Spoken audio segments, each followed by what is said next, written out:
The freshmen stood like ants before the towering statue of the goddess, trembling as they awaited judgment. They waited for the primal elements of fire, water, earth, or wind to acknowledge their existence. The instructor recited the ancient legend of how Gaia bestowed power upon frail humanity. Hope swelled in the hall, thick enough to taste. One by one, mana surged, awakening dormant magic within the students. Neil shocked the crowd by commanding dual elements, earning the raucous praise of the nobility. But when the world turned its gaze to our protagonist Louie, nothing happened. Suddenly, an invisible chain tightened around his mind, trying to snap his will in half. With a roar of defiance, he shattered the mental shackles. 4 colors rushed toward him, but every time he reached out, the light slipped through his fingers like sand. The instructor watched with a wicked smirk. A confinement circle and a forbidden orb lay hidden beneath Louie's tile, ready to crush his soul in silence. But Kara sensed the malice in the air. Louie demolished the tile, exposing the cursed orb, and a chaotic vortex of 4 colors erupted instantly. Even the principal had to intervene. The power awakening inside this boy was no ordinary magic. It was a monster waiting to be unleashed. When the dam finally broke, ice and wind blasted outward, transforming the temple into a frozen hellscape. But to understand this disaster, we must rewind the clock. It all began on a crisp morning as a massive sea of applicants gathered at the gates of the prestigious Candria Arcanist Academy. Louie stood unfazed by the spectacle. After all, this was expected from the Empire's supreme training ground for magic users. A familiar voice pierced the noise. He turned to see his parents gasping for air, scolding him for leaving them in the dust with his inhuman speed. His mother, Laciella, fretfully checked him over, asking if he had his identification. She whispered a frantic warning to hide his unique hair color. But Louie assured her he was fully prepared. The die and his ID were secured, yet anxiety still clouded her face. She begged him to reconsider, terrified by the dark rumors haunting the exam halls. Whispers said students died during these trials.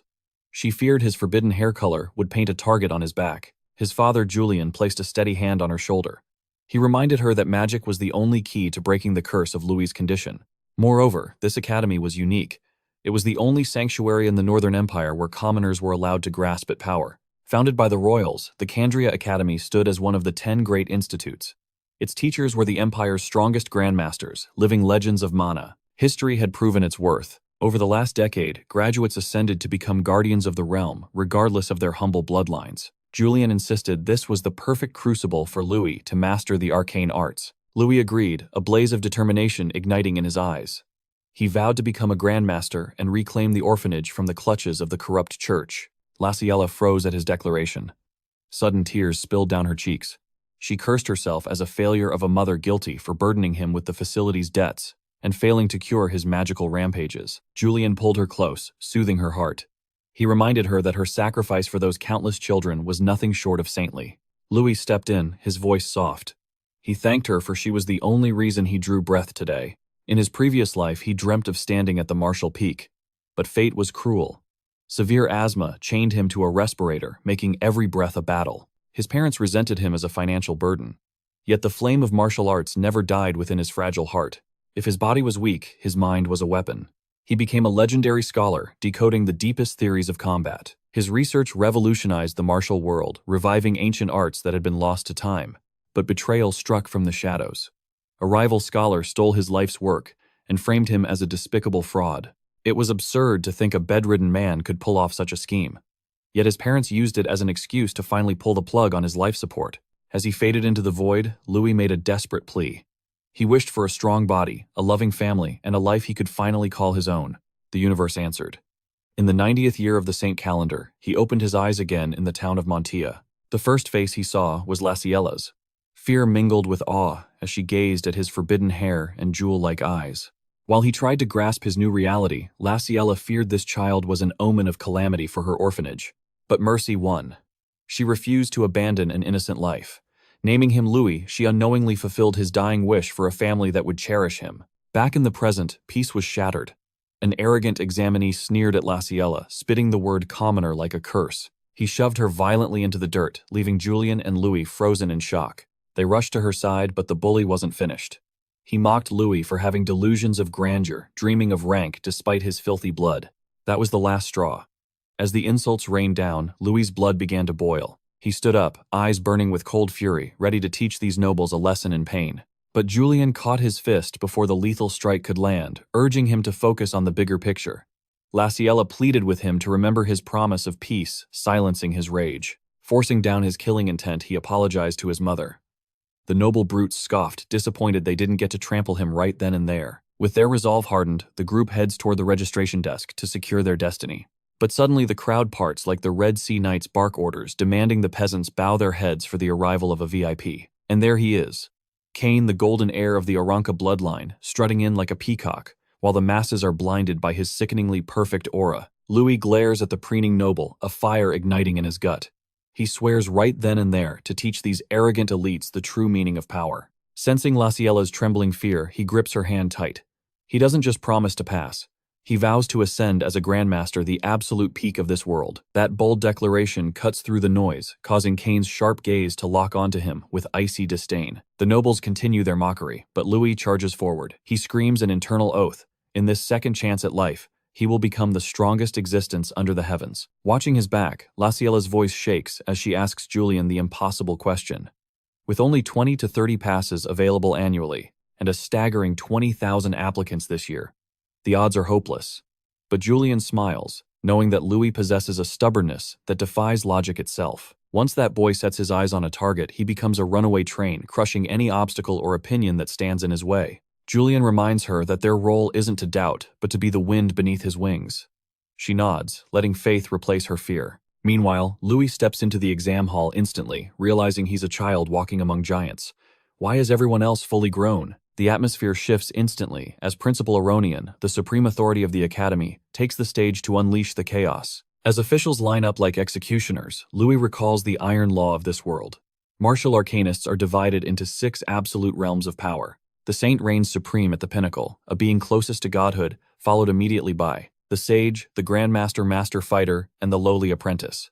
Reaching grandmaster means joining the world's untouchable elite. Principal Aronian drops the bombshell. The first trial is a brutal climb up the stairs, guarded by the academy's ruthless seniors. He points to the prize the exam passes are sitting right behind those gatekeepers, taunting them. But here's the catch. There are only 1,000 passes. If you don't secure one, your journey ends here in disgrace. The moment the last pass is taken, the exam terminates. With a cold command, he signals the start of the battle royale. Overconfident fools rush the stairs, thinking it's a race. But the senior guardian grins, unleashing a suffocating killing intent that screams, "Welcome to hell." A massive gravity field crashes down on the applicants, freezing their bodies and crushing their spirits instantly. Bodies drop like flies. Before they can even scream, they are knocked unconscious and mercilessly disqualified. Panic spreads like a plague. The survivors recognize the monster on the stairs. It's Lord Sheath, the son of the finance minister, and last year's #1 prodigy. But one boy keeps walking. Louie strides forward, calmly explaining that this is merely an intimidation tactic designed to weed out the cowards. He stands toe-to-toe with the elite senior. Sheath looks down his nose, offering a backhanded compliment for the boy's courage. But then he spits the truth. There is no place for trash commoners here. That single sentence snaps the last thread of Louie's patience. Sheath vows to force the boy to his knees, unleashing a tsunami of spiritual pressure that has other examinees coughing up blood. Yet Louie stands immovable like a mountain. He channels every ounce of his hellish training, his confidence acting as an impenetrable shield. Sheath fires a blast of pure magic. Louie weaves through it effortlessly, charging in with a fist hardened by sheer willpower. The crowd gasps, their jaws hitting the floor. Louie executes a terrifying feint that freezes the noble in place, pure martial arts without a drop of magic. As Louie snatches the exam pass, a humiliated Sheath throws a cheap shot aiming to take his head off. Bam! Louie catches the fist with his bare hand. The noble is paralyzed with shock. A commoner just blocked a mana-infused strike with raw physical strength. Enough, Principal Aronian's voice booms, halting the violence. He reminds the arrogant senior that inside these walls, status means nothing. As they bow to authority, the principal congratulates Louie, but his eyes narrow dangerously. He points out a fatal flaw: the boy's hair color is forbidden. Louie freezes. The principal leans in, questioning if his eyes also hold a secret lineage. Panic rises. Louie desperately uses a technique to dull his irises to a harmless gray, trying to hide his true identity. But you cannot fool a master. Aronian places a heavy hand on his shoulder, whispering a deal: he will brew a potion to mask these unique traits, but only if Louie survives the admission. Louie senses a scheme brewing behind those old eyes, but he has no choice. Survival is the only objective right now. With a respectful nod, he accepts the terms and turns to prepare for the next circle of hell. As he walks away, Sheath glares daggers at his back, his mind racing. Why would the principal break protocol to protect a filthy peasant? Rage boils in his veins. He swears on his noble blood that he will carve the name Louie onto his blacklist forever. Hours later, the survivors of the culling gather at the second training ground, the tension thick enough to cut with a knife. Louie scans the competition. The weak have been purged. Out of thousands, only the elite nobles with top-tier education remain. The commoners are extinct. Suddenly, a shoulder slams into him hard. It's Sheath back for round 2 and thirsty for revenge. Sheath passes by with his arrogant entourage, sneering as he issues a final warning to Louie. He whispers that next time there will be no one to save him from a beatdown. Louie remains completely unfazed. But when one of Sheath's lackeys claims he only survived because the principal took pity on him, Louie smirks, calling them blind fools. Sheath glares back, his eyes burning with killing intent. But Louie meets his gaze coolly, asking if they truly believe their judgment is superior to that of the Grandmaster himself. That hits a nerve. Sheath raises a fist, threatening to knock him out right there, but Louie just smiles his nonchalance, acting as the ultimate provocation. Boiling with rage, Sheath throws a punch. But in a flash, Louie counters, unleashing a precise two-finger martial arts technique. Sheath freezes his body, refusing to obey his commands. Louie coldly reveals he has used Meridian Severance, sealing his movement instantly. Before the shock can settle, Louie unleashes the spiral point strike. The impact sends Sheath flying like a broken kite, leaving his minions trembling in terror. The heavy thud echoes through the hall, drawing every eye in the room. Sheath lies on the ground, gasping for air, his pride shattered. His lackeys rush to his side, but Sheath panics, screaming that he can't feel his arm. He glares at Louie, swearing to report him for using a cowardly poison. Louie scoffs at the accusation. He denies using any dirty tricks, revealing it was pure martial arts mastery. He admits that although he promised his mother he would hold back his strength, these fools have pushed him past his limit. As he steps forward to deliver a finishing blow, he declares that those who strike others must be prepared to be broken in return. Suddenly, Cain intervenes. He blocks Louie's path, warning him that spilling blood now would only lead to immediate disqualification from the exam. Sheath's goons start barking at Cain for interfering, but the young noble simply glares at them, his icy aura, forcing them to shiver in fear. Defeated, Sheath retreats, but not before spitting on the ground. He mutters that whether noble or commoner, they are all trash in his eyes. As the bullies limp away, Louie watches from the shadows. He realizes that all nobles are the same parasites who use their status to crush the weak. Cain turns to him, his eyes shining with respect. He commends Louie for his overwhelming strength and courage, extending a hand to offer an alliance. But before Louie can answer, a horde of fangirls descends. They swarm Cain, begging for a chance to be carried by the genius noble. A confused student asks why Cain is being treated like a god. His friend explains that Cain is the young master of the sage Oranka family. Teaming up with him is a guaranteed ticket to passing the exam. Louie is intrigued, but suddenly, a blinding light fills the arena. The principal makes a dazzling entrance, congratulating the survivors of the will test. He announces that the real challenge begins now, the power test. With a casual flick of his wrist, a glowing magical brand burns itself onto the skin of every participant. Panic spreads as the students stare at the marks, but Cain recognizes the energy instantly. It is the heavy seal of the Earth attribute. Without warning, an immense force crushes them. Gravity intensifies, slamming the students to the floor as their bodies become heavy as lead. Aronian activates a massive magic circle. He declares that the second exam requires them to fight within this crushing domain of Earth magic. Groans of agony fill the air as students struggle against the gravitational pull. Many cry out that fighting in these conditions is impossible, their spirits already broken. But then, a voice calls out in disbelief. Someone is walking through the pressure. Heavy footsteps crack the floor as a figure moves forward. It is Louis. He strolls onto the stage as if gravity does not apply to him, leaving the entire crowd witnessing a miracle. Even Aronian is impressed. Louis simply smiles, glancing at the magic strings, attempting to bind him, realizing they are far too weak to hold him down. Cain watches in shock. Even with 3 years of hellish master-level training, he can barely stand. Yet this commoner walks freely. Aronian raises the stakes. He declares that only those standing can proceed, and with a wave of his hand conjures an arsenal of weapons for the qualified warriors. Louis wastes no time. He claims one of the swords, swinging it with terrifying speed to test its balance. As others tremble just to lift their blades, Aronian sets the final rule. Anyone who steps outside the boundary is disqualified instantly. The exam commences. He orders the release of the bound slimes before vanishing into thin air, leaving them to their fate. Confusion reigns as the students whisper about the monsters. But Louis senses danger from above.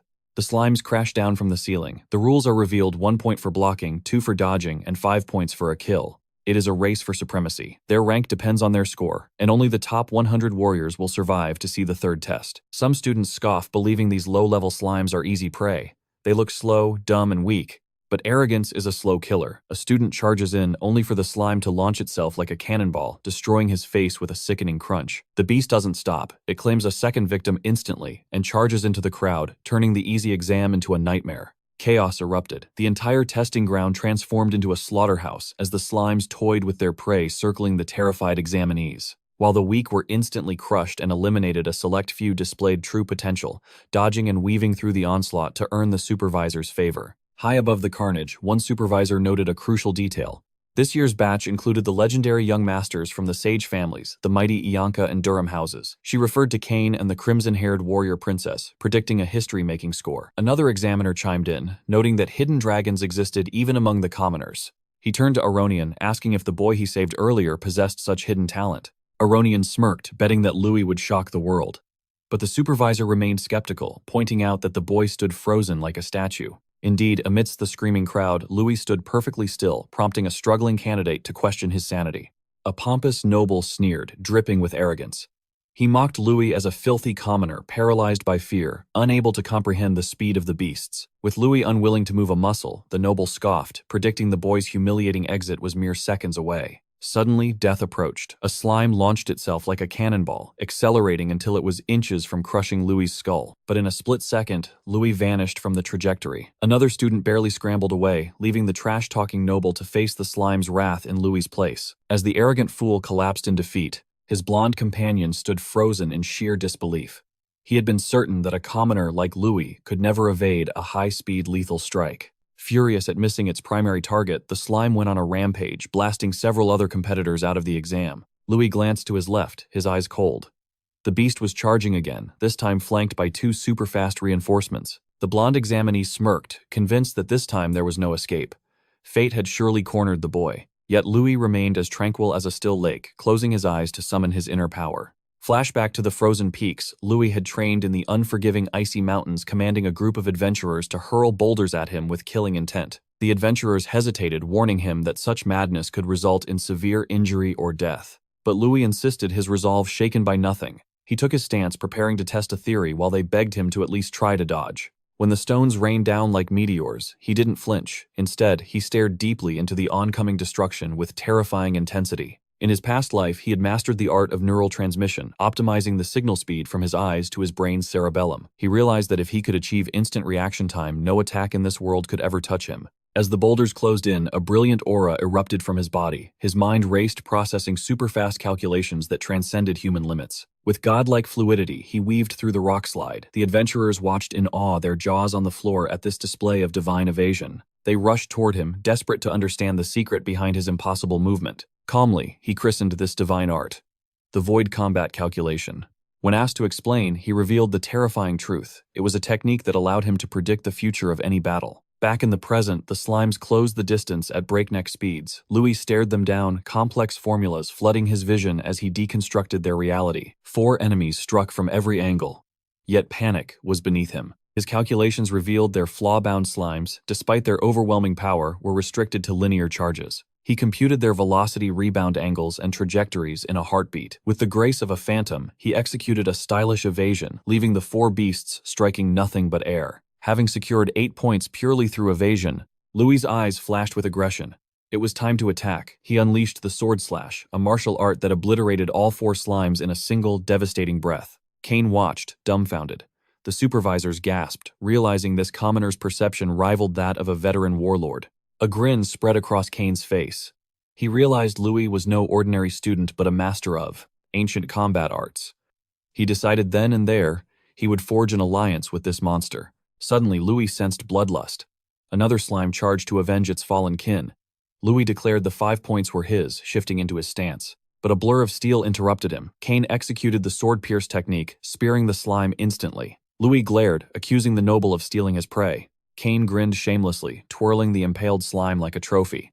He claimed the prize wasn't Louie's to begin with. With a flick of his wrist, he slashed the air, cleaving the slime perfectly in 2.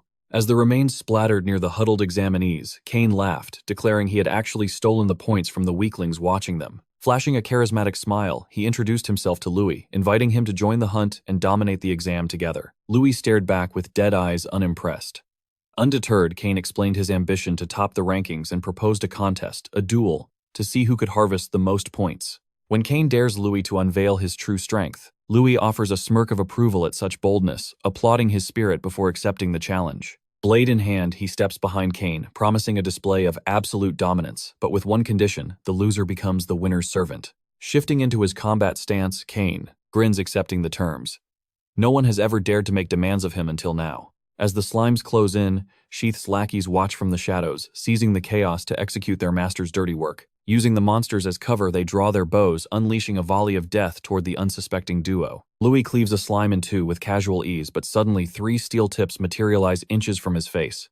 A deafening boom echoes. The attackers grin, convinced their cowardly strike has found its mark. But as the dust settles, a smirk cuts through the smoke.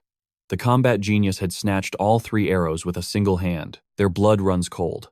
How could a human react to a blindside attack with such terrifying indifference? Louie drives the captured shafts into the earth like grave markers. Cain curses the dishonorable scumbags, but Louie brushes it off, barely worth a second thought. Enraged by his mockery, the corrupt nobles notch their bows again, marking Cain for death. One channels dark mana, unleashing the double arrow technique, a cursed projectile hidden within the volley. Cain's sword dances, parrying the steel, but the dark magic pierces through his defense, closing in for the kill. Crimson sprays into the air as the strike finds flesh. He never even saw the purple phantom hidden in the shadow of the other arrows, but Louie intercepts it bare-handed. Blood gushes from his grip, saving Cain's life by a hair's breadth.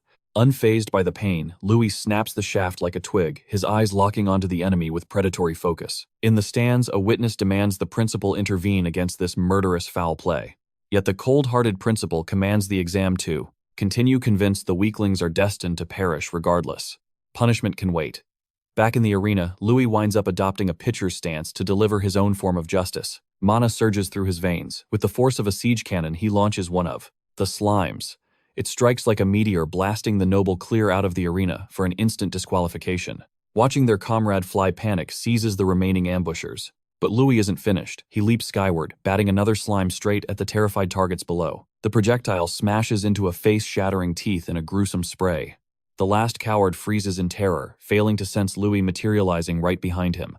A single whisper sends him stumbling back. Seizing the opening, Cain sweeps his legs, sending the fool tumbling out of bounds. Victors at last, Cain thanks his savior eyes on the wounded hand. But Louie shrugs it off, and a handshake seals their new brotherhood. Louie teases the noble's fencing skills, prompting Cain to proudly declare his lineage the prestigious House of Aranka, a legendary bloodline known for birthing grandmasters and sages throughout history. A clan so mighty their influence rivals the royal family and the Arcanist Association itself. Acknowledging the weight of that name, Louie drops the jokes. It is time to clear the rest of the field. Yet seeing Louie dominate only fuels the jealousy of the lesser nobles. Ignoring the exam, they turn their blades toward him. A wave of steel rushes forward, disregarding the scion of Aranka standing at his side. Their plan crumbles instantly. High-ranking nobles step in, shielding Cain to curry favor with his house. The arena explodes into a chaotic free-for-all between the warring factions. While the duo fights back-to-back, a crimson-haired beauty radiates a commanding aura amidst the melee. She signals Miliana a commoner, declaring that the time for vengeance against their oppressors has finally arrived. Like a striking viper, the redhead leaps into the fray with Miliana close on her heels. Louie weaves through the chaos like a ghost. Meanwhile, Miliana sweeps legs while her partner blasts a noble straight into the concrete wall. Suddenly, the ground trembles. A new challenger appears, a red-haired titan wielding a colossal warhammer. Like a deity of storms descended to earth, he unleashes his fury. His warhammer sings a song of destruction, obliterating everything in its path. For him, crushing warriors beats hunting weak monsters any day. A primal roar tears from his throat as he sweeps his opponents away like dust in a hurricane. High above, the crowd watches in growing horror, demanding the carnage be stopped immediately. Their precious noble heirs are falling like flies, and the Academy's reputation hangs by a thread. Yet the principal remains unmoved, his gaze steady. Here the law of the Academy is absolute. Suddenly, he descends in a blinding pillar of light, silencing the chaos with a single gesture. The second trial is finished. In the aftermath, recovering students gulp down restoration elixirs, washing away the pain of battle. Louie downs a potion and his eyes widen. The high-grade recovery magic works instantly. A luxury item worth a fortune, something a commoner like him could only dream of owning. Moments later, the rankings materialize in the air, sending a shockwave of disbelief through the crowd. Louie's name is nowhere to be found, sparking vicious glee among the petty nobles. But their mockery is premature. The board only shows the lower ranks because the top 5 have shattered all historical records. Taking 5th place is the brilliant commoner prodigy Miliana Royce. Cain secures 4th, while the crimson-haired noble Fa claims third. But Louie's heart begins to pound. His name is still missing. Anxiety grips him.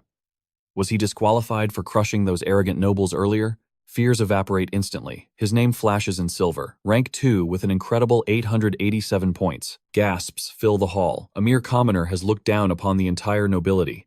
Cain grins, accepting his loss gracefully. A deal is a deal, and now he owes Louie a favor. He offers to pay up now, but Louie decides to save that trump card for the future. Suddenly, the number 1 spot is unveiled. Neil Gunn stands at the apex with a monstrous 888 points. That hammer-wielding berserker from before another commoner has claimed the throne, leaving the elites fuming. Fa clenches her fist, vowing to test her blade against that beast one day. In the shadows, the disgraced nobles are berated by their seniors for the humiliation of losing to peasants. Even the alumni are stunned. Never in history have commoners held the top 2 seats of power. Yet the principal watches with a satisfied smile. He declares that true power knows no bloodline, a philosophy that fuels the very heart of the Arcanist Association. With the shock subsiding, the principal points toward the horizon. The final trial awaits. En route, Cain muses aloud, wondering who is truly the strongest monster, Louie or the berserker Neil. They arrive at the looming forest, the stage for their final nightmare. The principal's voice booms. The final exam is a survival deathmatch, the Emblem Battle Royale. Each warrior receives a crest before being scattered across the treacherous wilderness via teleportation magic. The objective is simple: hunt or be hunted. Steal emblems by any means necessary. Lose your crest and it is over. Only the top 10 survivors will earn their place in the academy. Cruelly, the rules dictate that allies must part ways. Cain and Louie cannot fight as a team. With a final nod of respect, they vanish in a flash of light. Louie materializes alone in the dense thicket. He moves silently, his mind sharp.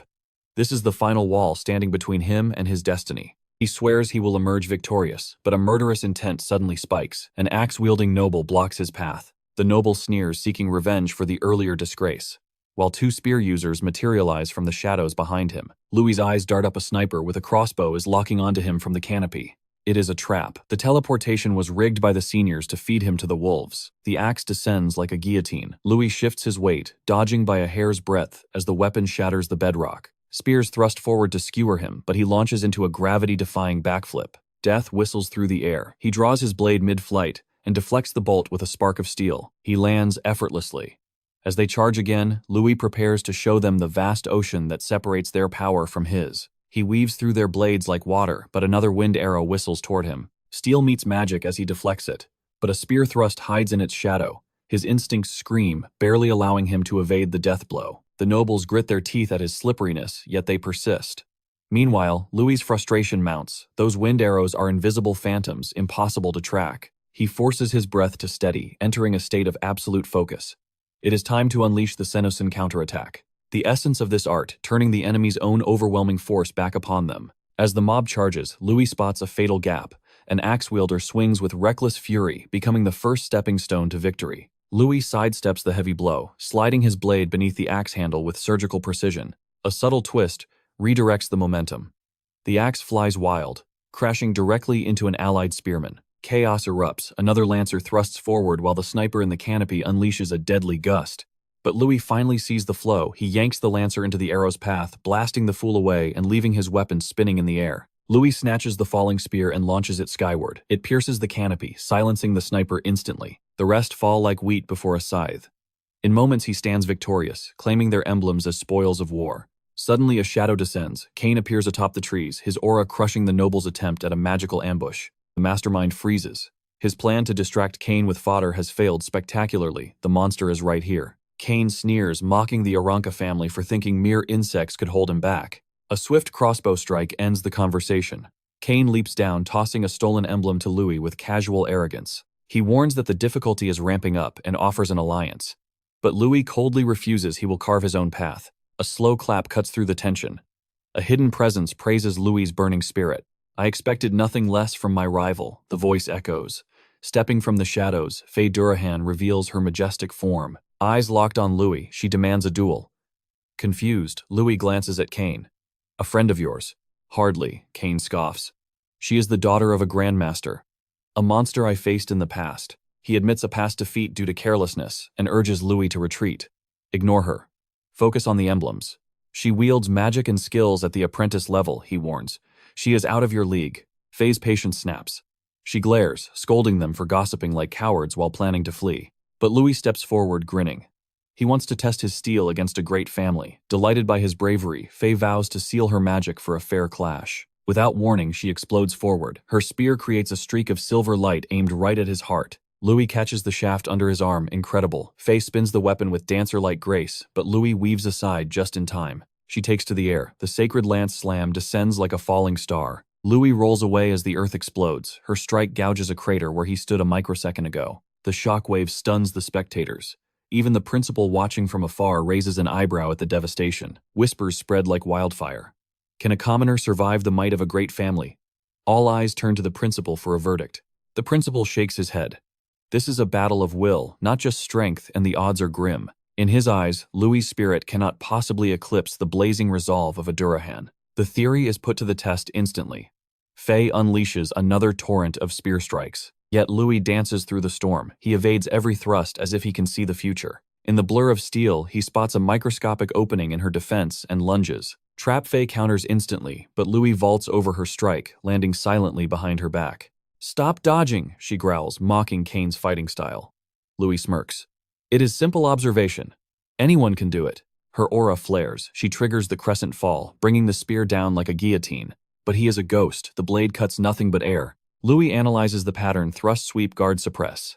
The 4 pillars of the spear. Powerful, yes, but every perfect form casts a shadow of weakness. The spear's reach is its downfall. Once inside her guard, she is vulnerable.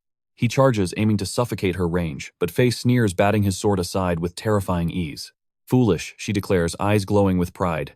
The Durahan spear arts have no blind spots. Suddenly, Faye became a whirlwind of destruction. Her spear danced, conjuring a lethal tornado. And to the crowd, Louie looked like a dead man, walking against such overwhelming talent. Yet Louie stood his ground. With a defiant stance, he ignited his sword technique, banking everything on a perfect deflection of the incoming storm. Steel sang against steel as he parried, but he was playing the long game, targeting the spear's fatal flaw, its ravenous hunger for the wielder's stamina. He maintained an iron defense, waiting for one slip-up.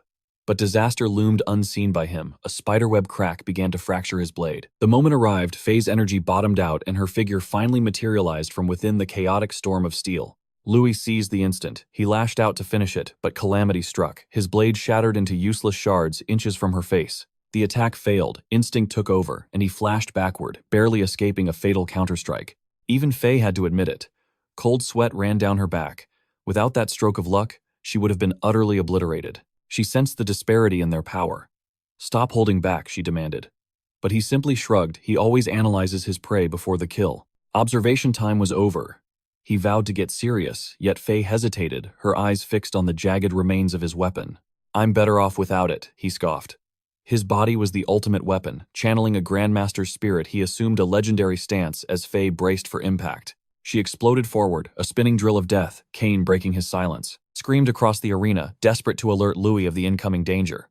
Miraculously, Louie defied physics. His left palm braked the spinning steel, and his right clamped down like a vice. The impossible happened. He caught the spear barehanded. Faye and Cain gaped in horror, and the crowd froze. Only the principal maintained his icy composure. Yet his sharp eyes narrowed, dissecting the scene, desperate to decode the impossible feat Louie had just performed. Faye wasn't finished. With a grunt of effort, she wrenched her weapon free from his iron grip. She dug deep into her arsenal, unleashing a phantom technique. Illusions flickered, making it seem as if a dozen Fays were striking from every shadow. Panic, no. Louie inhaled, deep centering his chi. With flowing movements, his palms became an impenetrable fortress, deflecting every phantom strike with divine precision. It was a martial art completely alien to this world. Neither Faye nor the principal could comprehend its origin. Bam! A clean hit launched Faye across the arena. Desperate, she drove her spear into the earth, carving a trench to halt her violent momentum. Breathless and shaken, she demanded to know the name of the sorcery he had just employed. "And just a simple parry," he replied calmly. Then he launched himself at her. Faye's instinct screamed as she raised her spear to defend, but she was striking air. He was a ghost, standing right before her eyes, yet vanishing the moment her weapon swept through him. Was it an optical illusion? Even Cain was baffled.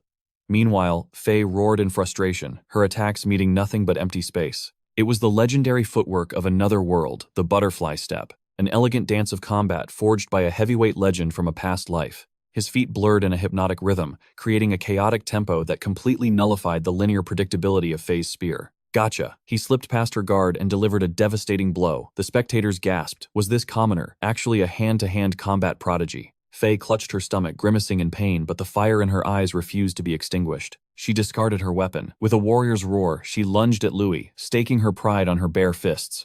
Louie didn't flinch. He shifted seamlessly into the defensive mastery of Wing Chun. Boom! He intercepted her crushing fist, but the shockwave was heavy.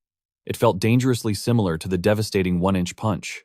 Louie smirked, impressed by her grit, but Faye spat at his praise. The Durahan bloodline possessed weapons far deadlier than just a spear. She channeled her rage, hurling herself at Louie with another bone-crushing strike. Louie braced himself, and suddenly, the arena became a kung fu movie. Fists flew in a blur of high-level martial arts exchanges, but something shifted. Louie's grin grew manic. This adrenaline, this clash of power, it was the battle he had dreamed of for lifetimes. More. Give me more, he mentally screamed. His control slipped, and his eyes and his very heart began to glow a blood-curdling crimson. A suffocating killing intent exploded from his body. As he pounced, Faye looked up, trembling as a primordial fear gripped her soul. She didn't see a boy anymore. She saw a ravenous demon jaws unhinged, ready to swallow her whole. Her survival instincts screamed, "Run," but her body betrayed her. She was paralyzed by sheer terror. Pure instinct raised her arms to block, but the impact was catastrophic. She was ragdolled into a tree, while the principal watched horrified by the boy's malevolent energy. The nobles gasped, outraged. How could a lowly commoner humiliate a scion of a great family? They moved to intervene, but a wave of nausea slammed into them like a physical blow.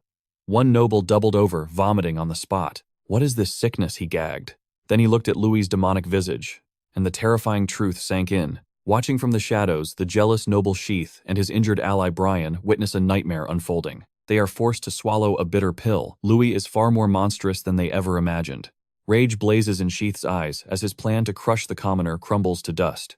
Brian realizes this anomaly must be purged at any cost. Recalling ancient legends, he knows letting a threat like Louie survive could spell disaster, resolving to end his life immediately. On the battlefield, Louie is a beast, unleashed his rampage, tearing straight toward Faye. With a maniacal laugh, he batters her defenses, sending her flying as she coughs up a spray of blood. He flash steps into the air, intercepting her flight and driving her into the earth with a devastating combo of heavy strikes. Faye barely maintains her guard, terrified by the explosive growth in Louie's raw power and ferocity. Staring into the abyss of the gap between them, she realizes victory is impossible. Facing his terrifying fist aura, the specter of death looms before her very eyes. Refusing to accept her doom, Faye ignites her ultimate art, the Blaze Fist, in a desperate bid for survival. But Louie crashes through her defense, blasting her through the forest in a chaotic, tree-shattering tumble. Suddenly, the red haze lifts. Louie returns to his senses, realizing the madness had taken him again. As he stares at his scorched hand, questioning the nature of magic, Cain rushes in panic written on his face. But the snake strikes. Sheath steps forward loudly, declaring Louie disqualified for a destroyed emblem.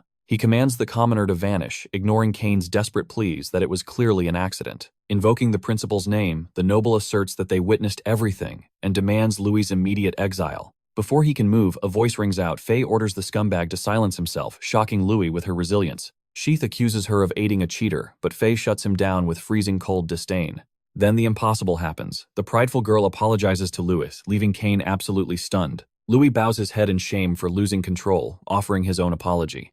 But she waves it off. Having been forced to use magic, she gracefully admits defeat, demanding a rematch once they are enrolled.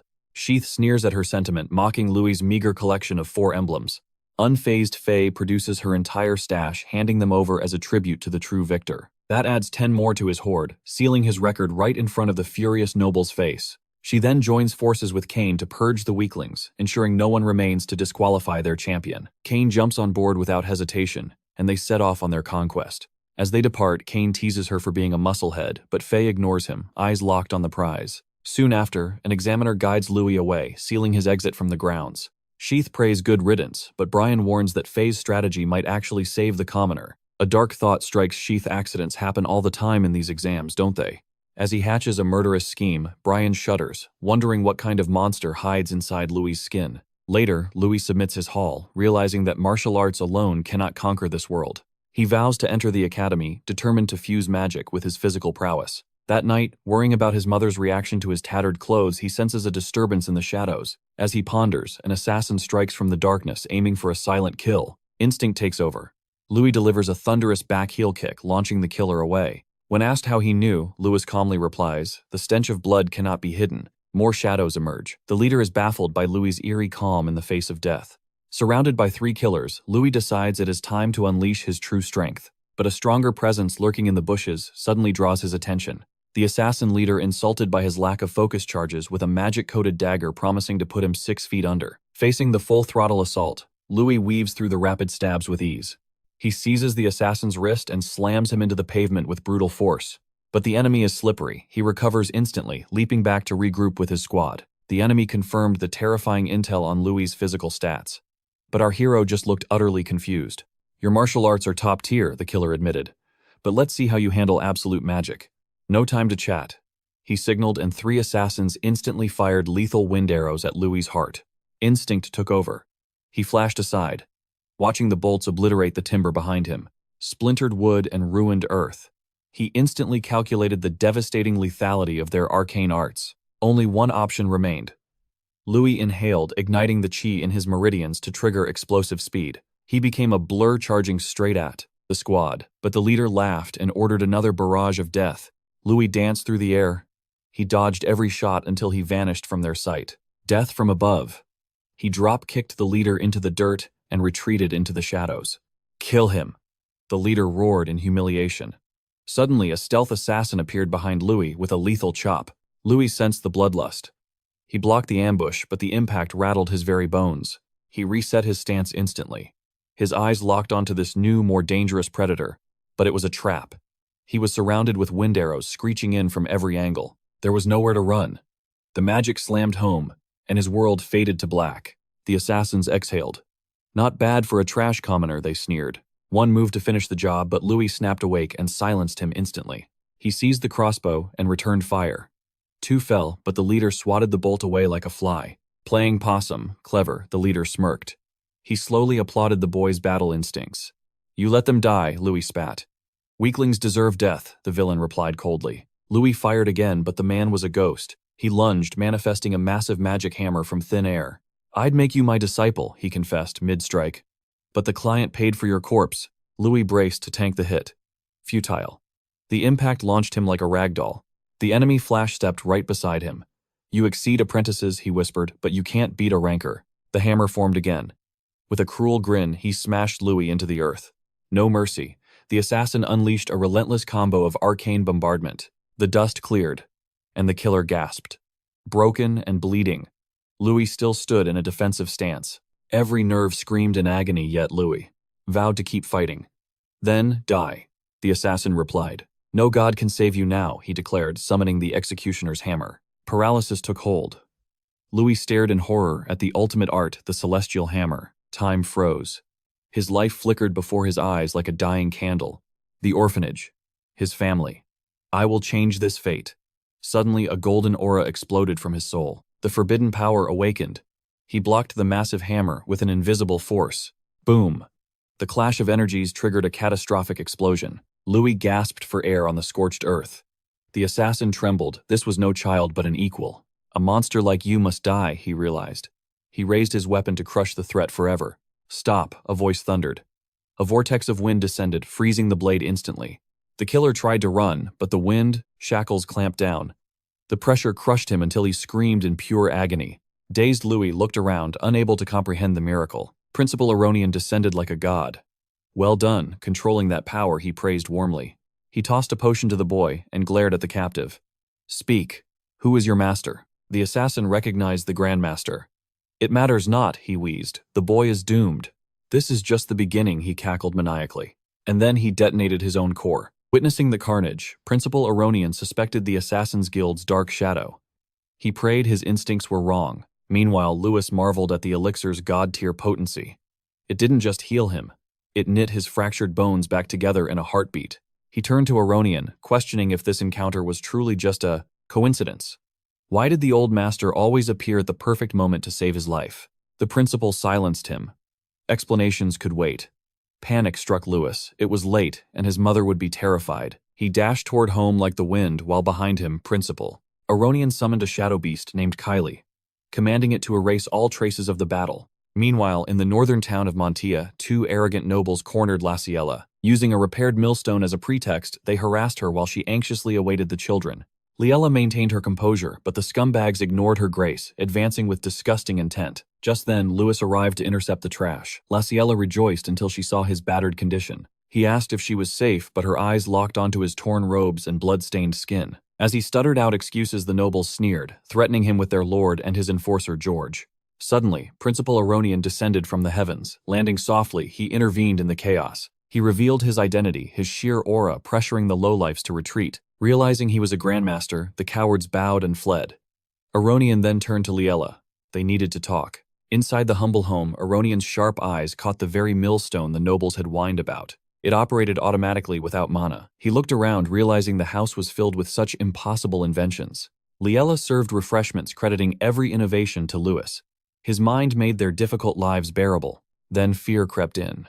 She asked if Louis had committed a crime to summon the round principal himself. But Aronian smiled. It was quite the opposite.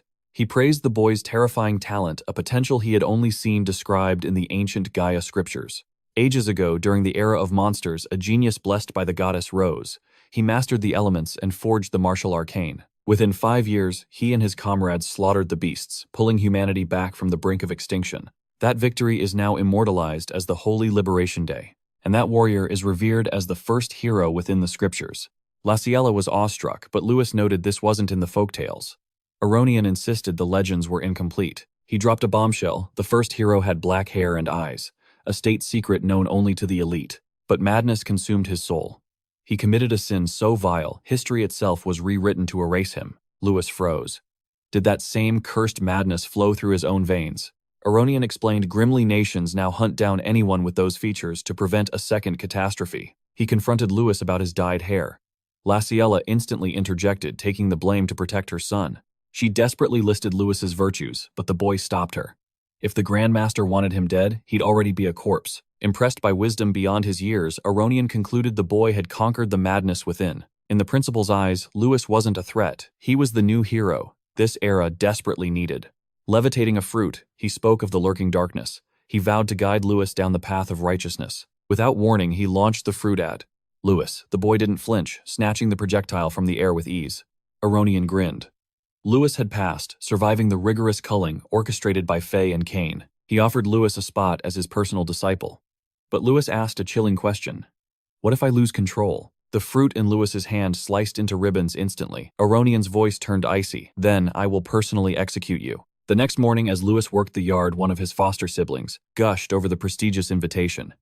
But to Louis, it felt less like an honor and more like a warning. As the sibling babbled about tuition fees, Louis's mind drifted to his blood-cursed link to the ancient hero. Replaying the principal's ultimatum, he stared at his hands, wondering if he was walking into a trap. Before the principal vanished into the night, Louis confronted him. Why did he burden Laciella with such a heavy truth? Aronian claimed ignorance was a curse, but Louis saw it as a mercy she deserved. The old master's eyes darkened.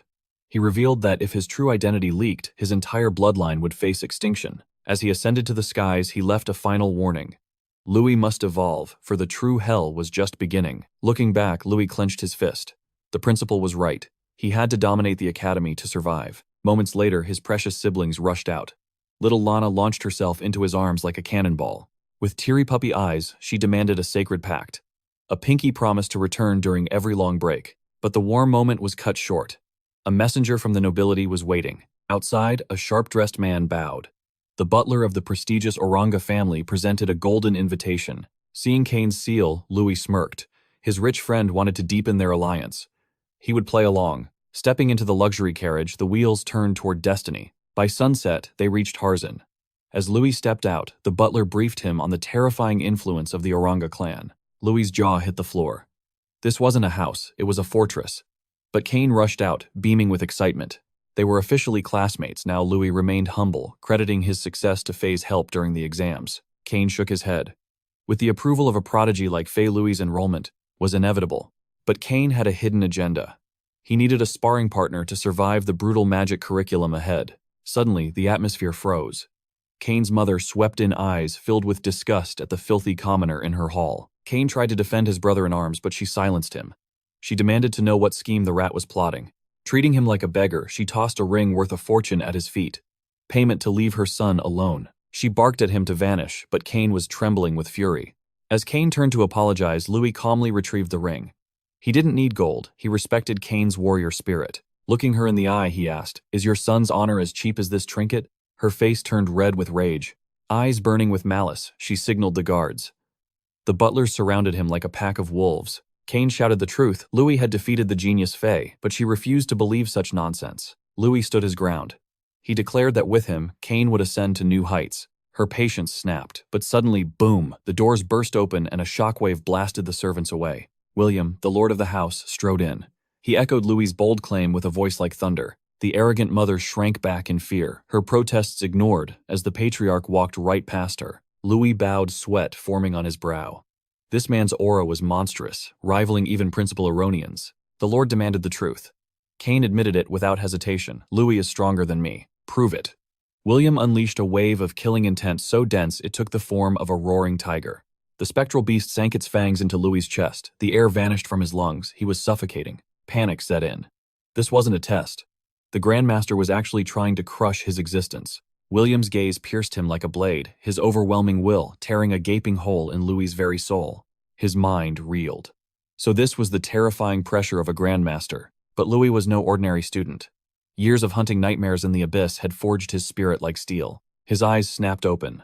The void in his soul began to heal, fueled by an inferno of pure determination. The fire within him exploded outwards. To William's shock, Louis's aura manifested as a majestic dragon. Tiger clashed with dragon in a silent war of wills. When the pressure finally lifted, Louis collapsed, gasping for air as Cain caught him. The patriarch loomed over him.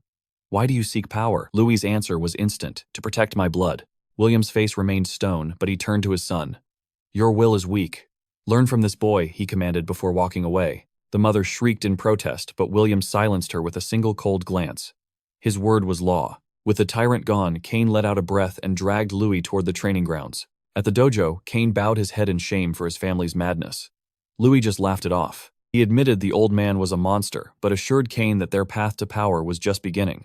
However, Cain insists that Louis is the true heir to the Aranca legacy, but Louis sees through the shadows. He suspects this is merely William's twisted way of testing him. Is this tough love? The question drags Cain into the past. Memories flood back. The mansion was not a home, but a cage, where he did nothing but train, eat, and sleep. It seems William was obsessed with forging him into a legendary sage like his grandfather. But the young master only craved one thing: his father's gaze. Yet the opulent halls became a prison, his noble status, heavy chains binding his soul. He watched birds soar and envied their wings. But in this merciless world, the weak are grounded. Gripping a rapier from the void, he realizes that only by swinging his blade can he sever these shackles. He reveals that his father also conquered the academy. To live free, Cain must surpass that colossal shadow. Turning to Louis, he entrusts his destiny to his friend. The steel-clashing spar begins. High above, Patriarch William observes the duel, demanding the truth from his shadow. The butler reports that Louis is a monster in human skin, recounting his dominance during the exams. Crushing Fae, earning the principal's favor, William concludes that this boy is a chaotic storm. Why allow such a variable into their sanctuary? The patriarch merely smiles, explaining that true warriors are forged in the fire of tribulation. His intuition whispers that Louis is the whetstone Cain needs. Meanwhile, the unarmed Louis dominates the fight. Cain roars, recovering his stance to unleash the martial art wind lunge. He pierces forward like a gale, but disaster strikes. He runs straight into Louis's counterfist, defeated instantly. Louis praises the speed, but ruthlessly dissects the flaws. Now Cain understands the gap that crushed Fae. But why is Louis staring at him with such intensity? Louis seizes the rapier. Does this blade truly belong to your soul? Does it feel wrong? Confused, Cain defends his heritage. It is the family art, the foundation of my father's power. Louis shakes his head, speaking of a path that diverges from tradition. A seed of doubt is planted. Could the ancestral way be the very thing holding him back? Suddenly, Louis swaps the rapier for a dagger. Come, let us show your father a new reality. With zero warning, they launch a killing intent assault on the patriarch. But first, a lesson. Louis invokes the memory of the slime trial, lecturing even amidst the chaos. True speed is not just motion. It is reaction, perception, and split-second instinct. Cain's wind affinity cries out for the agility of dual daggers, not the weight of a rapier. Handing over the blades, Louis declares, the path of the grandfather is not the path of the grandson. That blind adherence is why William stalled at the Grandmaster realm. He urges Cain to evolve. Will you discard tradition for power? Cain nods, desperate for the taste of liberty. Louis grins, unveiling the secrets of a specialized assassin style. The plan is set. They will force the patriarch to acknowledge their strength. The duel begins. Cain triggers his wind magic, casting the high-tier buff Accelerate. Their velocity explodes. They vanish from ordinary sight, closing the distance in a heartbeat. The butler panics at the lethal speed, but the patriarch stands like a mountain, evading easily. Louis executes a flash step. A storm of slashes follows, yet William dances through them unharmed. The dagger is the king of speed. Louis combines it with the butterfly step technique. Explosive agility. A flicker of surprise crosses William's eyes, yet he remains untouchable. Cain transcends, launching into the sky with his own aerial arts. The shackles break weightlessness. For the first time, he tastes true freedom. The weapon sings to him. He fuses his combat technique with wind magic. A genius awakens. The fusion draws William's gaze, shocking the patriarch to his core. Cain strikes with his soul, but before the blade connects, William unleashes his overwhelming aura. The sheer force blasts the pesky brats backward. William roars in fury, demanding to know if Cain is discarding the clan's sacred arts just to prove a point. The duo barely recovers their stance. Louie barks the command instantly. Cain, trigger Accelerate now. Without a flicker of hesitation, Cain grips Louie's shoulder. Magic flares as the spell activates, launching them back into the fray at breakneck speed. William observes their synchronized assault with cold eyes. But his movements are like a phantom. His evasion skills exist in a realm of their own. Moments later, Cain coats his blade in a deadly aura. But he wrenches himself free from his father's pressure and executes a tactical retreat. This mockery ignites William's wrath. He brands his son a coward, but Cain ignores the taunt, remembering Louie's teachings on the strategic value of withdrawal. He stabilizes his stance and faces the patriarch once more. Yet just as the clash begins, Cain vanishes into a wind spell, circling back to regroup with Louie. A pincer attack. They charge from his blind spot. Their war cries echo through the training grounds, desperate for even a single strike to connect. This was the fruit of their secret training.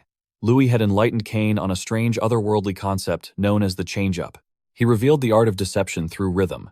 By violently shifting speeds, even the simplest movement becomes a lethal trap. When executed perfectly, it shatters the enemy's internal clock. If the opponent falters for even a heartbeat, that split second becomes their fatal weakness. Now they unleash this theory upon a grandmaster. They attempt to drown William in a storm of unpredictable tempos. William effortlessly weaves through the onslaught, mocking their sluggish pace. But suddenly Cain's delayed strike catches him off guard. Steel meets flesh. The blade slices past William's guard, grazing his fur.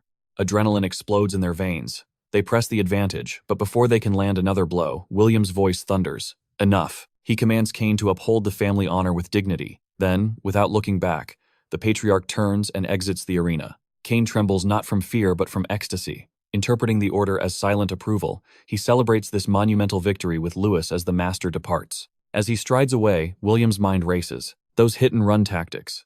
They were unorthodox, yet effective. The concept of strategic retreat begins to take root in his martial philosophy. He summons a dagger, realizing these children might have just taught a master new tricks. Meanwhile, Louie regrets not testing his full might against such a legend. But for Cain, this moment shines brighter than the sun. His father finally looked at him. Overcome with gratitude, he decides to grant Louie a royal reward for making the impossible possible. Later, inside the Arranca family's vast archive, Louie is awestruck by the collection. Cain approaches with a heavy box, thanking him for illuminating the path to power. Louie lifts the lid and his jaw drops. The contents are worth a small fortune. Inside rests a treasure trove of knowledge, Academy-tier references and forbidden magic tomes that a commoner would kill to possess. Cain hands over the foundational texts on mana theory and elemental attributes. He then imparts crucial wisdom on the divide between the magical and martial worlds. Furthermore, Cain issues a serious warning. He explains the magic awakening ritual, a destined trial every aspiring student must face. One must commune with the elements before the statue of Gaia. At the temple, this divine service demands a tribute of 10 gold coins, but fate smiles upon them. The Academy performs this rite for free. Cain breaks down the staggering costs of tuition. He urges Louie to accept these gifts and to lean on the Arranca name whenever darkness falls. Louie accepts the offering, considering their debt settled. Realizing his pockets are empty, he recalls Julian's words about the lucrative world of magic pharmacy. A spark ignites in his mind. He possesses the ultimate weapon, knowledge from his past life. He can revolutionize this world's technology and amass a fortune overnight. Scheming already, Louis asks about the Arranca family's ties to the Merchant Guild. Cain is puzzled by the sudden curiosity, but Louis smiles mysteriously, promising the truth will reveal itself in time. 1 week later, the gates of the Candria Arcanist Academy throw open for the new blood. As Louis strides onto the campus with unshakable confidence, he catches the eye of Rose. A sophomore with a sharp nose, she catches the scent of pure luxury. That fragrance. It's the aroma of extreme wealth. Sensing a golden goose, she clings to him instantly. Putting on a charming smile, she volunteers to be his personal guide. As she escorts him, she whispers the dark rumors of the realm. The emperor fades, and the heirs tear at each other's throats, dragging the noble houses into the chaos. The academy appears peaceful, but it is a lie. Beneath the surface, a brutal war for resources rages on. It is a survival game. Anyone who becomes prey and fails to earn points faces immediate expulsion. She caresses his cheek, asking where his loyalty lies.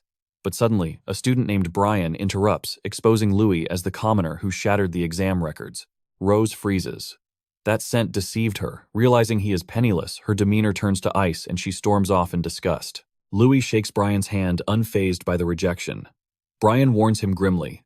This academy is a miniature empire, and vipers like Rose are everywhere. Suddenly, Cain's voice boomed out, but the moment Brian spotted him, he turned tail and vanished into the crowd.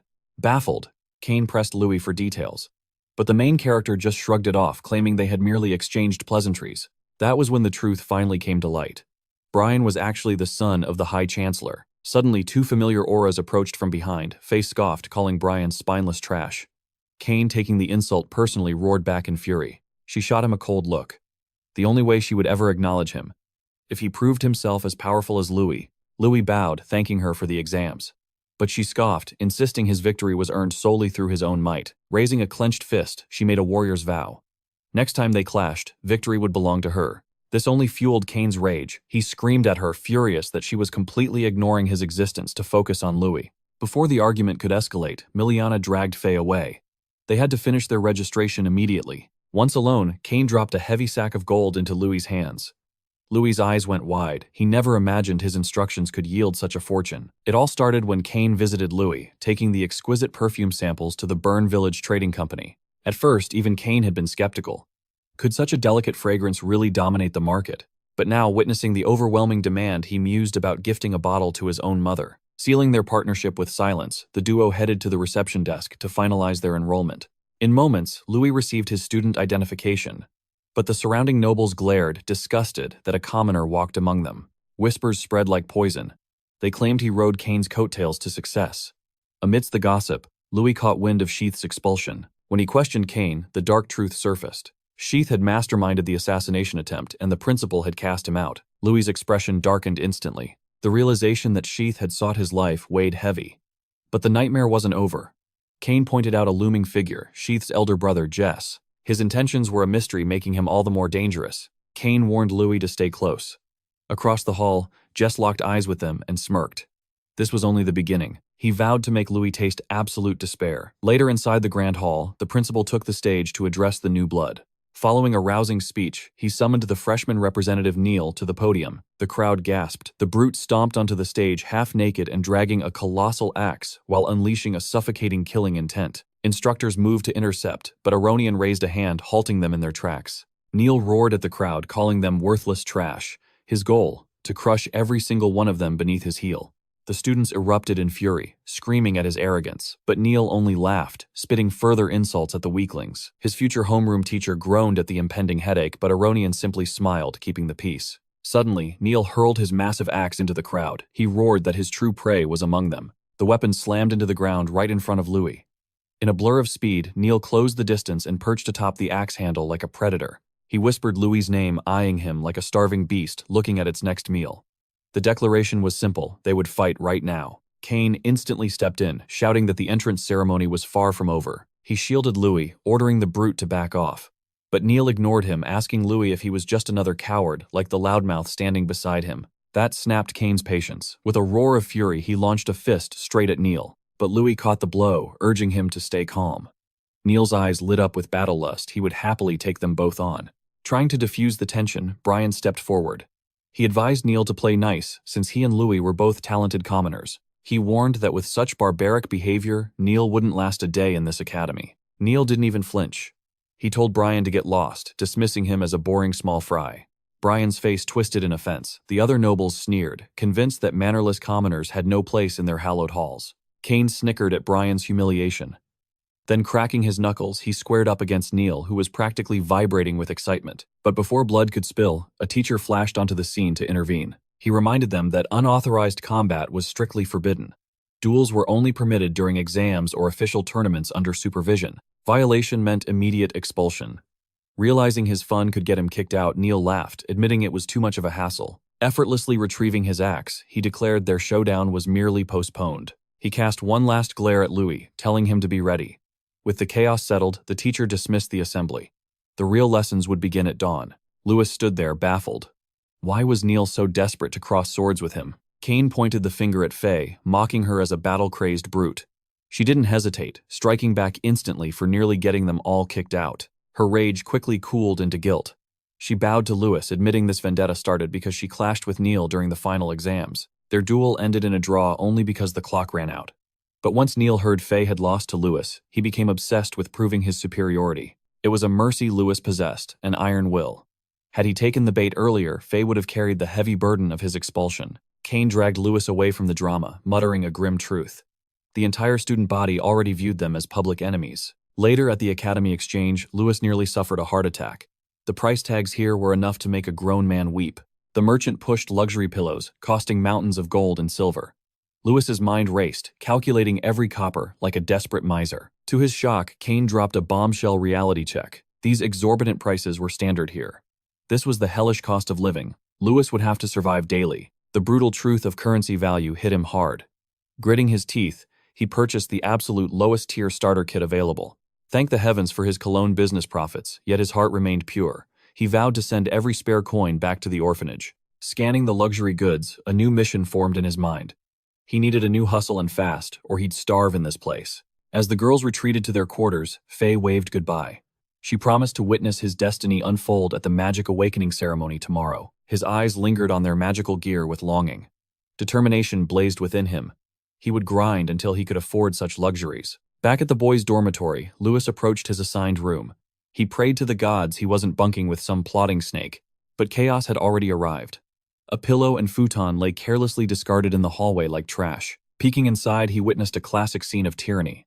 Nobles barked insults at a silent student who refused to break. A thug grabbed the victim's collar, but Louis moved like a ghost. With surgical precision, he tapped a vital pressure point on the bully's hand. A jolt of electricity surged through the aggressor, as Louis recited the rules against dueling the noble feigned innocence nursing his numb hand. Rage took over, and he swung at Louis, but Louis effortlessly struck a nerve cluster, forcing the bully's own hand to smack his lackey's face. Louis looked around with mock confusion. "I haven't thrown a single punch," he declared, leaving them dumbfounded. He wasn't done yet. A swift tap to a leg nerve, and the bully's foot flew out, kicking another minion straight in the gut. Before the fool could process the humiliation, Louis delivered the final touch. The bully collapsed like a puppet, with cut strings toppling onto his friends. The noble finally connected the dots. Louis was manipulating his body, but Louis simply shrugged, wearing a mask of perfect innocence. "You're controlling me," the boy shrieked, pointing a trembling finger. "You're a monster." Louis's gaze turned cold, freezing the bully's blood. Before he could escalate, the quiet victim stepped in to diffuse the tension. Louis casually suggested a chat with the principal. Terrified, the bullies scattered like roaches, screaming empty threats of revenge as they fled. With the trash taken out, Louis turned to his roommate. He spotted the name Kara stitched on the futon the boy was retrieving. He attempted a friendly greeting, but Kara remained an enigma. The boy ignored him completely, retreating into the safety of the room. Louis shrugged it off, sensing extreme shyness rather than malice. He unpacked his gear, praying tomorrow's ritual wouldn't turn into another disaster. But elsewhere, shadows were moving. Near the goddess's statue, hidden figures were already laying a trap for the unsuspecting. The next dawn brought them to the temple. Freshmen gazed up in awe at the colossal statue of Gaia, the mother of all creation. The instructor began the ancient tale of Genesis. Gaia crafted this world for harmony between man and beast. But the monsters grew arrogant, their power swallowing the sky, land, and sea. A brutal age of slaughter followed. The world was baptized in blood, and humanity stood on the brink of extinction. Gaia's wrath was ignited. To save her creation, she granted a divine blessing to the helpless humans. Those without power were suddenly enlightened. They grasped the essence of the four elements that make up the universe. From this wisdom, the martial arcane arts were born. Humanity fought back, crushing their foes to become the new apex predators. Now, the instructor bellowed, "It is your turn to receive the goddess's blessing and awaken your latent power." Louis's expression hardened. He noticed a glaring omission in the story. Why was there no mention of the first hero? Kara glanced at him, sensing his doubt. But the instructor barked an order, demanding they follow him deeper into the temple. They were led to ancient stone tiles. "Sit," the man commanded. "If you possess talent, the elements will speak to you. If not," he sneered, eyes locking onto Louis with venom, "this academy has no use for trash." Louis caught that look of pure malice. It wasn't just strictness. This instructor definitely wanted him dead. Once the disciples were seated, the instructor's voice boomed through the hall. He declared that the four elements were the very pillars of their reality, and to command them, one had to sharpen their mind to a razor's edge. With a solemn breath, he began the ancient incantation. In a flash of brilliance, the elemental sigils ignited the statue. The students gasped in awe as a colossal avatar of the goddess manifested floating in the void, surrounded by dancing elemental spheres. As they focused their spiritual energy, the heavens responded, bestowing specific elemental affinities upon the waiting disciples. Cries of joy clashed with groans of despair. For many, the element they received shattered the future they had envisioned. Suddenly, a roaring vortex of flame and stone erupted around Neil. The crowd went wild. He had awakened the rare dual affinity of earth and fire. Whispers spread like wildfire. Was he a generational prodigy capable of bending two opposing forces to his will? Drunk on power, the musclehead flared his burning aura, laughing maniacally as he forced the elements to submit to his command. His gaze snapped toward Louis with a sneer. He declared that if Louis failed to awaken, he wasn't even worth calling a rival. He warned Louis not to be a disappointment. The entire class followed his gaze, waiting for Louis to unleash a shockwave of his own. But nothing happened.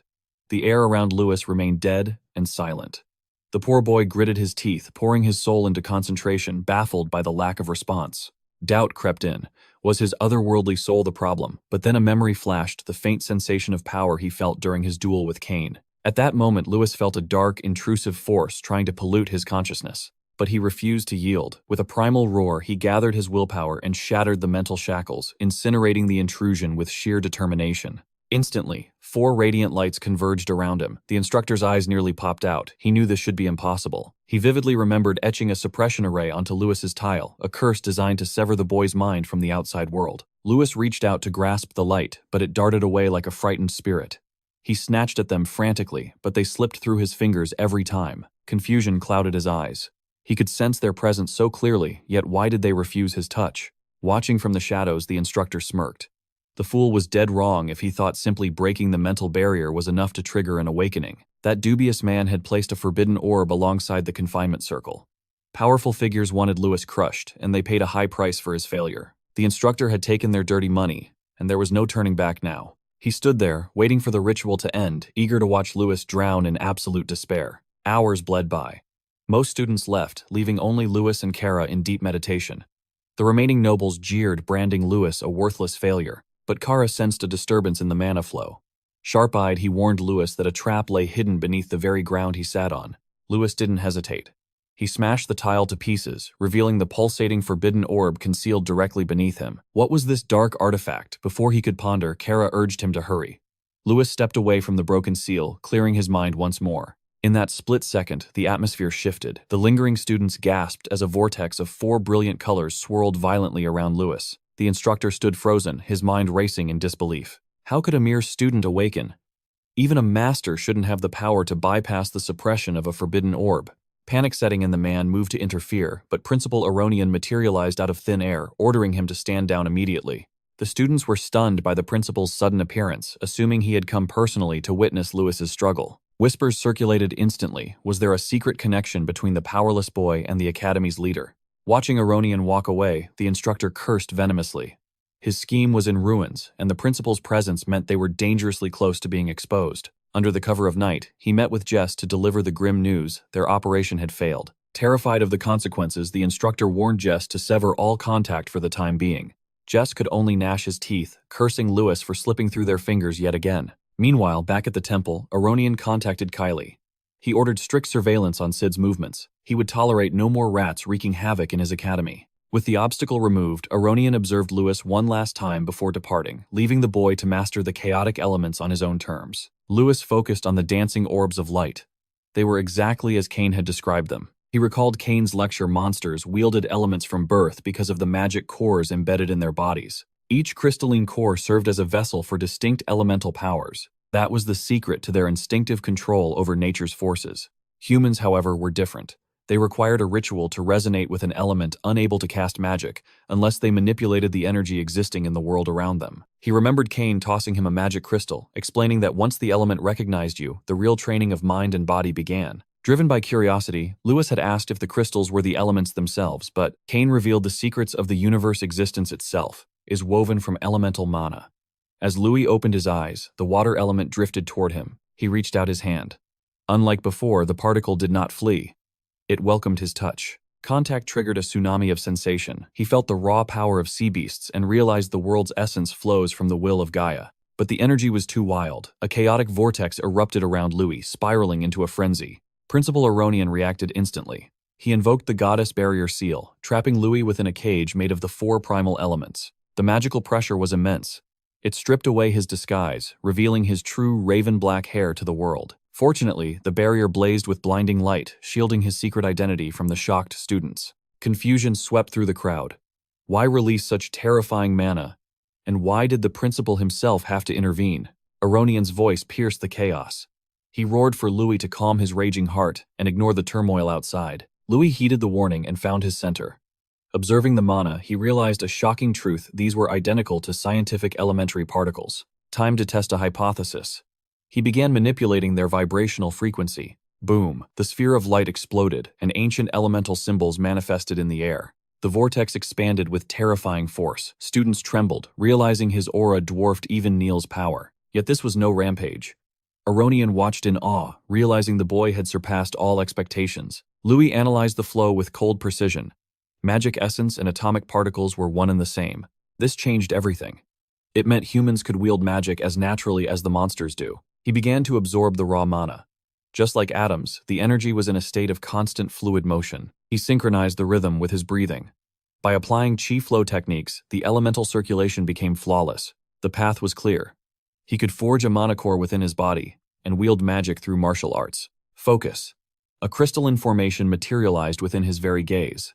Instantly, jagged ice erupted from the ground. The principal's barrier shattered like fragile glass. Aronian stood frozen in disbelief, then smiled.